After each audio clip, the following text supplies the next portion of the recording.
One of my favorite quotes of all time is from Thomas Edison. He said, I don't know if you knew this or not, he said, I didn't fail 1,000 times with the light bulb.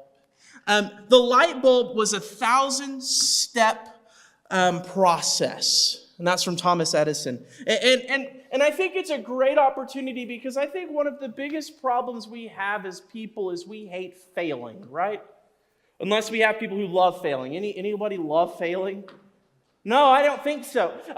And so with that, I wanted to bring up the point that talking to strangers can be challenging, right? Talking to people you don't know can be a scary thing. That's why I'm sure that is why many of us, we just avoid strangers altogether. When we're at the grocery stores, it's almost odd when somebody talks to you, right? That's not an employee. Am I correct?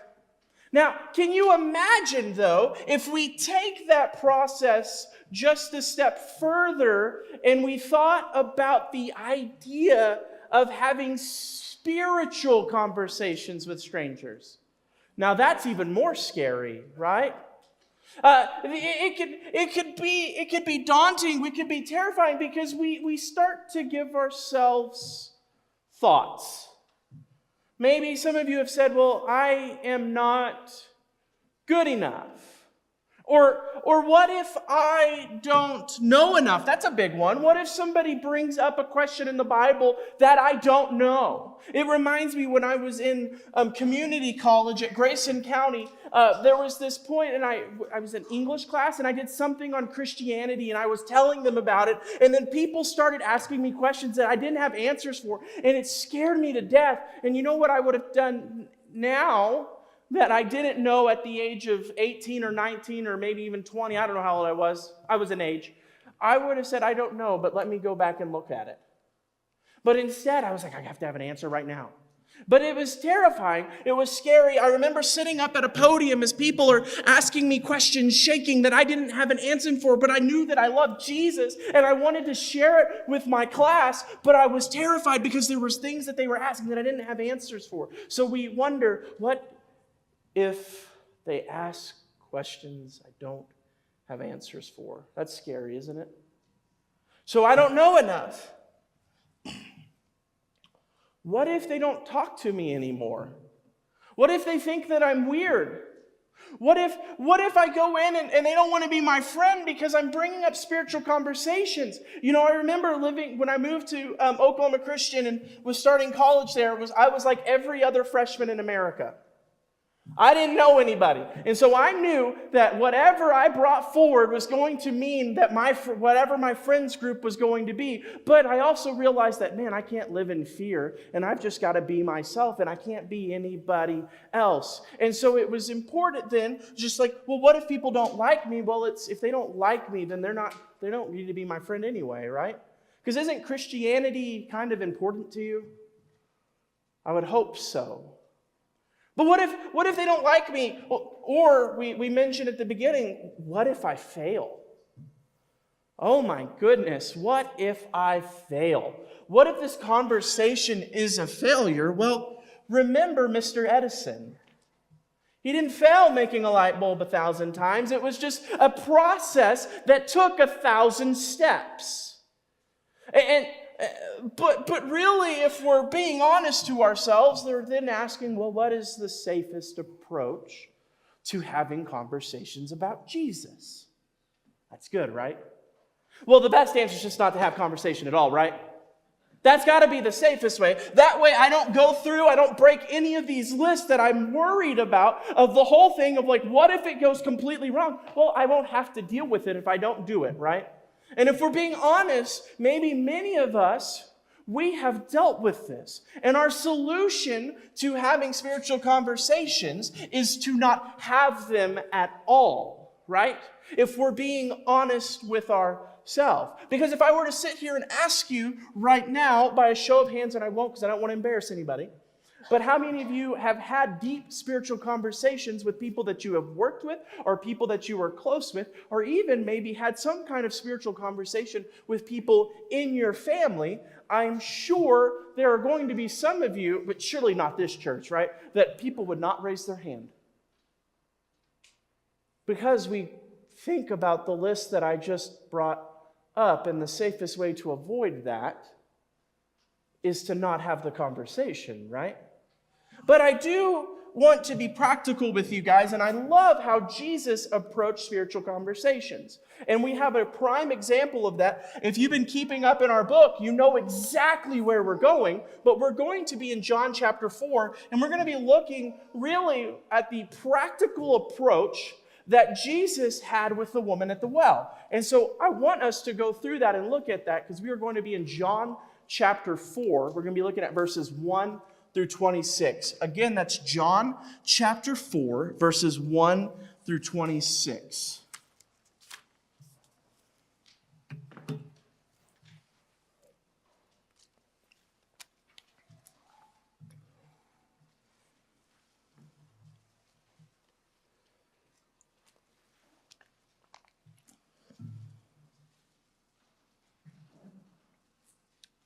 So John chapter 4, starting in verse 1, it says this: Now Jesus learned that the Pharisees had heard that he was gaining and baptizing more disciples than John. So what does he do? Although in fact it was not Jesus who baptized, but his disciples. So he left Judea and went back once more to Galilee. Now, he had to go through Samaria, so he came to a town of Samaria called Sychar, near the plot of ground Jacob had given to his son Joseph. Jacob's well was there, and Jesus was tired as he was from the journey, sat down at the well. It was about noon, when a Samaritan woman came to draw water. Jesus said to her, "Will you give me a drink?" His disciples had gone into town to buy food. The Samaritan woman said to him, "You are a Jew, and I am a Samaritan woman. How can you ask me for a drink?" For Jews do not associate with Samaritans. Jesus answered her, "If you knew the gift of God and who it was who asked for a drink, you would have asked him, and he would have given you living water." "Sir," the woman said, "you have nothing to draw with, and the well is deep. Where can you get this living water? Are you greater than our father Jacob, who gave us this well and drank from it himself, as did also his sons and his livestock?" Jesus answered, "Everyone who drinks this water will be thirsty again. But whoever drinks the water that I will give them will never thirst. Indeed, the water I give them will become in them a spring of water welling up to eternal life." The woman said to him, "Sir, give me this water so that I won't get thirsty and have to keep coming here to draw water." He told her, "Go call your husband and come back." And she said, "I have no husband." And Jesus said to her, "You are right when you say you have no husband. And the fact is, you have had 5 husbands, and the man you now have is not your husband. What you have just said is quite true." "Sir," the woman said, "I can see that you are a prophet. Our ancestors worship on this mountain, but you Jews claim that the place where we must worship is in Jerusalem." "Woman," Jesus replied, "believe me, a time is coming when you will worship the Father neither on this mountain nor in Jerusalem. You Samaritans worship what you do not know. We worship what we know, for salvation is from the Jews. Yet a time is coming, and now has come, when the worshipers will worship the Father in the Spirit and in truth, for they are the kind of worshiper the Father seeks. God is Spirit, and his worshipers must worship in the Spirit and in truth." The woman said, "I know the Messiah, called Christ, is coming. When he comes, he will explain everything to us." Then Jesus declared, "I, the one speaking to you, I am he." So the disciples are going back to Galilee, and they decide to go through Samaria. Now, we've talked about this in Bible class, so we won't go super deep, but I do want to take a moment for us to at least understand that going through Samaria is actually the quickest route to Galilee. But if you're a good Jew, you would go the long route. Now, there's reasons for that, because there are things you should not do as a Jew or a rabbi.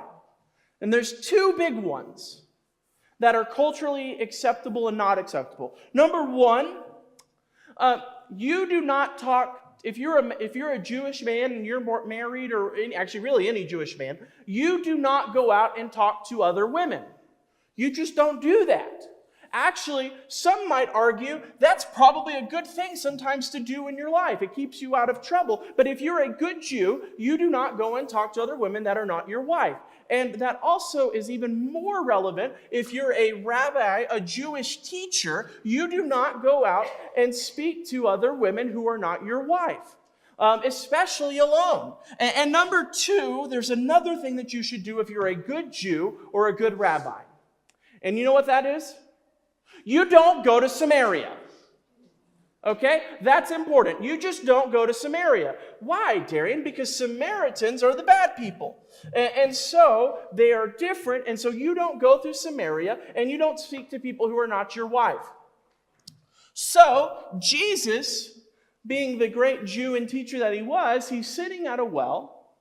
And he sees a Samaritan woman who is there at around 12 o'clock in the afternoon. It's the heat of the day. And he goes there and he asks, "Will you give me a drink of water?" Now, this is where I want us to start focusing, is how does Jesus have spiritual conversations with people? What does he do? He starts out by asking something as simple, "Will you give me a drink of water?" It makes sense. They're at a well, right? So Jesus begins to break the ice by saying, "Will you give me a drink of water?" And I just told you why this is culturally unacceptable.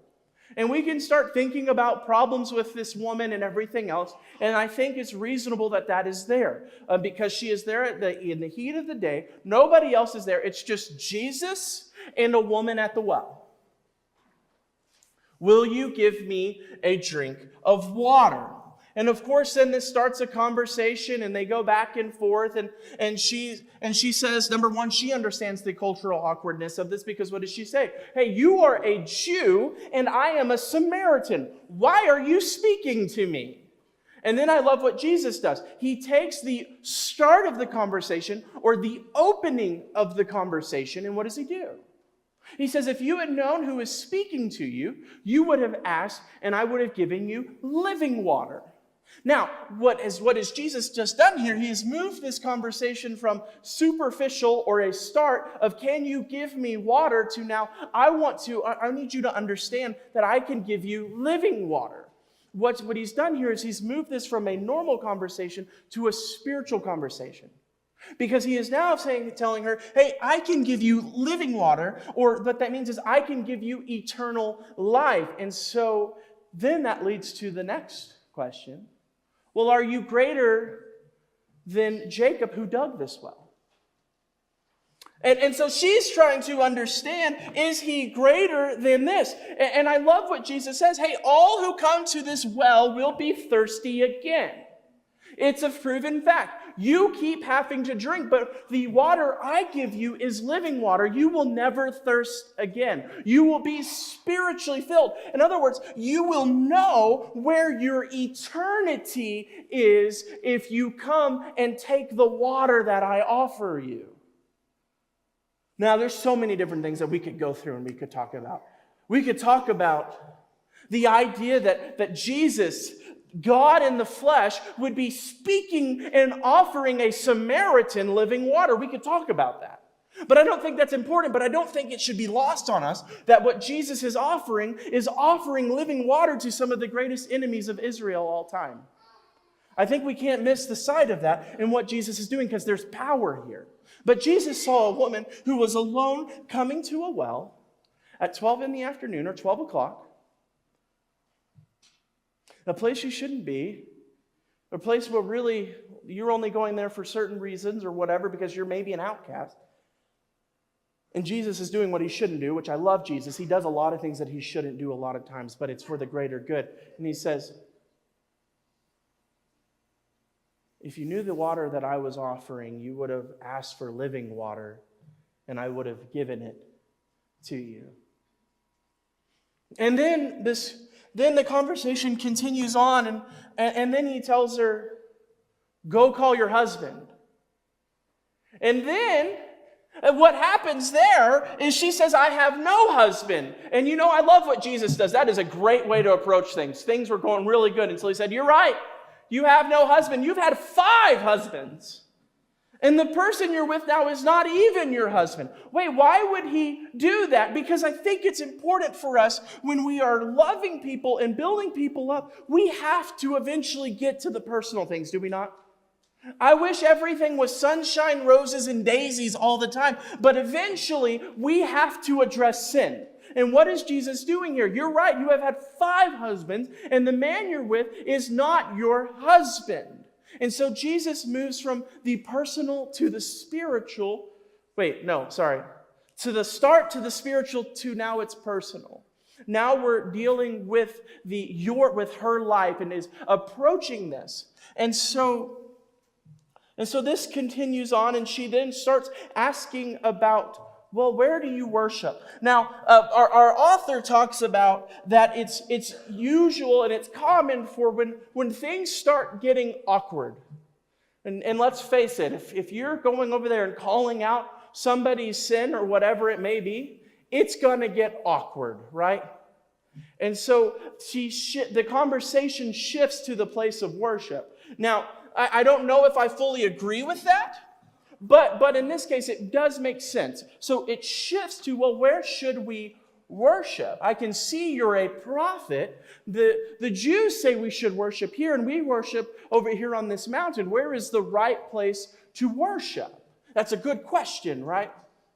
Because the location matters. And so Jesus basically starts to tell her, you Samaritans worship what you don't know, and we worship what we do know, for salvation comes from the Jews. But what he's getting at is it's letting her know that, hey, this is the correct place. This is the correct time. This is the correct area. And it's so and what's, one more interesting note that I did put down.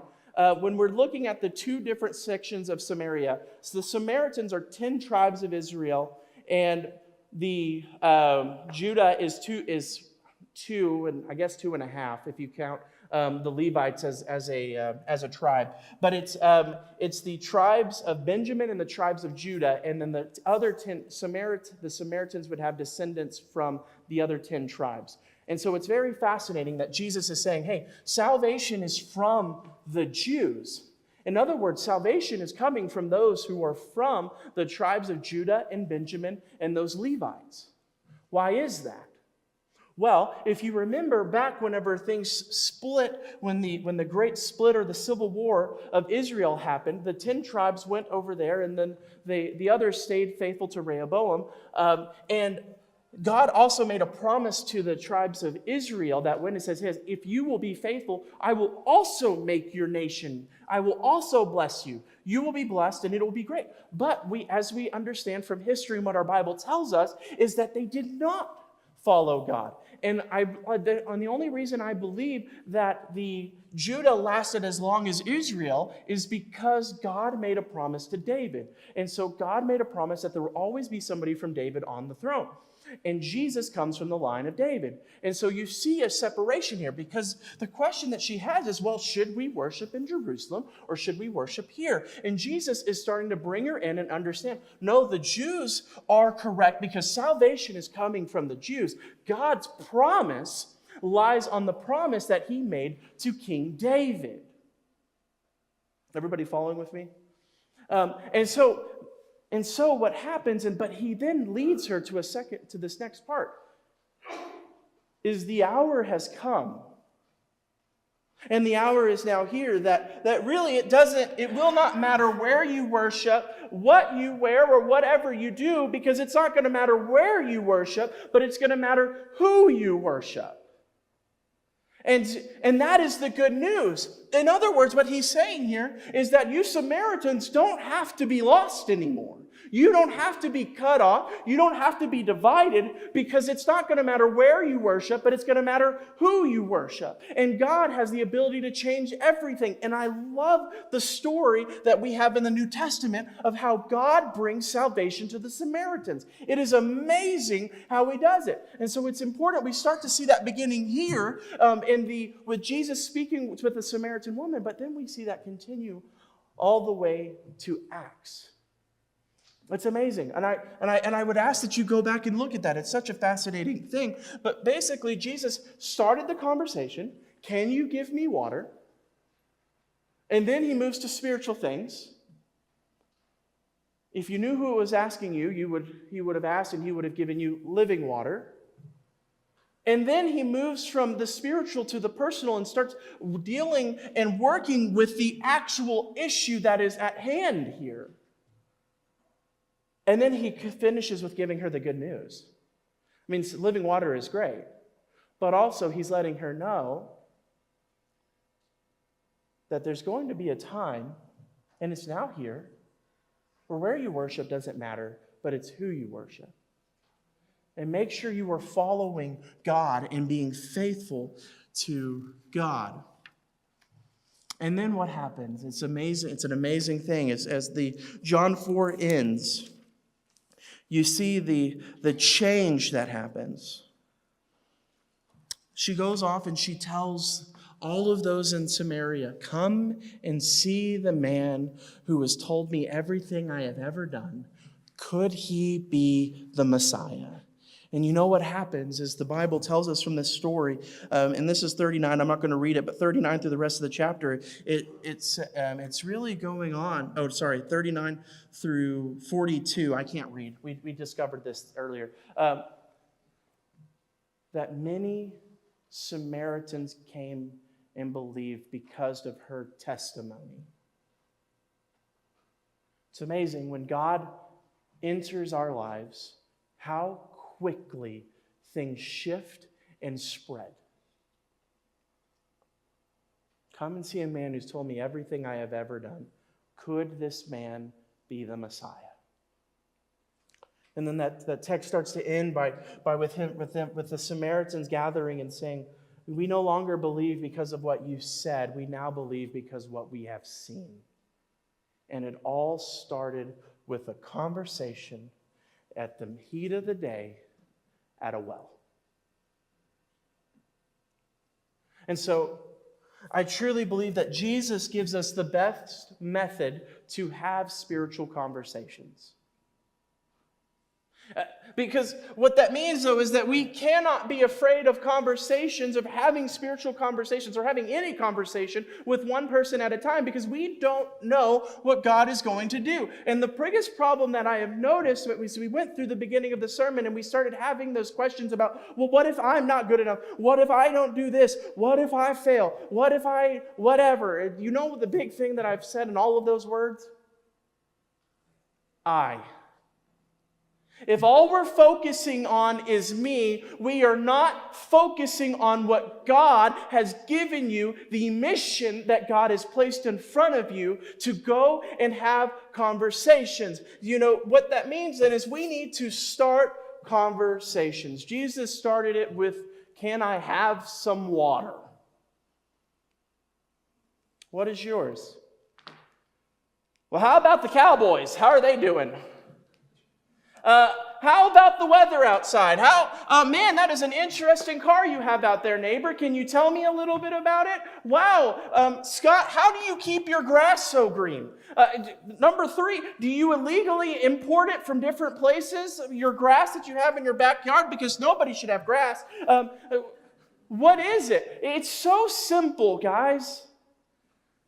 Hi is also a good way to start a conversation. But instead, often what our society tells us is like this. "Hey, Dean, how are you doing?" Don't bother me. I'm good. All right. And then sometimes you have the crazy people who will start telling you how they're actually doing. It's as simple as that. but taking it a step further and saying, no, how are you really doing? Does that make sense? Because that's how we start the conversation, but then we allow the easy things to transform or transition from the, hi, how are you doing, to, no, how are you really doing? And then we can move that on to leading that into a spiritual conversation. Jesus offered her living water. Well, how can I pray for you? It's amazing what God is doing in my life. I'm feeling blessed. God has been good to my family. And then all of a sudden, we are now allowing God to enter those conversations. Because can you not say that God has blessed you in some form or fashion in your life lately? Can you not say that maybe God is working in some form or fashion in your life right now? And so we should not be afraid to use the G word. For those of you online that couldn't hear, I said the G word. We cannot be afraid to allow God to enter our conversations. And if we're looking for opportunities, there will be moments where we can move the conversation from a starting position to a spiritual place. Now, I did want to notice and point out that maybe not every time is going to be a point where we can go in and address personal issues right away. But I have noticed there are moments when we start speaking about spiritual things that people start to become vulnerable with you. And then what God is doing is He's opening up the conversation to be in a vulnerable place. And I love in the book, there was a point, and I can't remember where they're talking, and this woman is hostile. And then he asks, are you acting that way because you were abused as a child? And you know what happened? Is God tore down those walls. There's going to be things that are going to happen when you're speaking to somebody and you start speaking on spiritual things where you're going to get reactions. And sometimes I hope it's always the easy ones, where it's like, oh, this is happening. And then we get to be the caregiver and we get to, go in and love people where they are. But sometimes it's hostile situations, is it not? And we cannot be afraid of those moments. And when things get awkward, don't be afraid of awkwardness either, because God will use us in that awkwardness. Do not use that as a moment where I'm going to run away, but no, stand there and sit there in the awkwardness and let God guide that conversation. Is that not true? Because we need to be willing to watch what God is going to do in our conversations. And we must remember, as we get ready to come to a close, it's not about you. And we have to get out of this idea and all of these thoughts that it's about you. Because it's never been about you. It's about what God wants to do through you and how God wants to move and grow His kingdom through you. And we do that by having one conversation at a time. Because how do you get to know people? You have a conversation. Can I pick on you again, Dean? When you met Sandy, did you talk to her? Yes, I did. You did, didn't you? And would you have ever gotten to know Sandy if you never spoke to her? And I'm sure that once you started speaking to her, eventually, knowing your background, spiritual conversations happened, right? I think so. They're here. And I am sure in your marriage, there have been personal things that have come up that you guys have had to work through and talk through and have conversations about, right? Isn't it amazing that the thing that you did with your spouse or whoever you're with or your closest people that you're with, it all started kind of following this method. Do you realize that? Even Camille's not even in here. Good. Camille was a stranger when I first met her. And that transitioned into, now we're married and we have a kid. Oh, and by the way, we're expecting another one. And so all of that happened, and that's going on because I was willing to say, hello. So don't be afraid to have conversations with people, because you never know what God is going to do and how God is going to develop and grow those relationships. And it all starts with getting out of the way of your awkwardness and everything else and trusting God with one conversation at a time. Guys, it's up to us if we're going to make a change in this community. We keep talking about and seeing how things look so bad, right? We talked about the shooting a little bit last week. The week before that, there was another shooting. And how do we start helping save our city for good? We get out of our comfort zone and we start talking to people. And we trust that God is going to move those conversations one person at a time. And as He moves and changes the hearts of one individual at a time, it will slowly change this city. And we will be able to help the growth of this city one person at a time. You have been placed here in Las Cruces for a reason. Do not be afraid to step out of your comfort zone and love people one person at a time.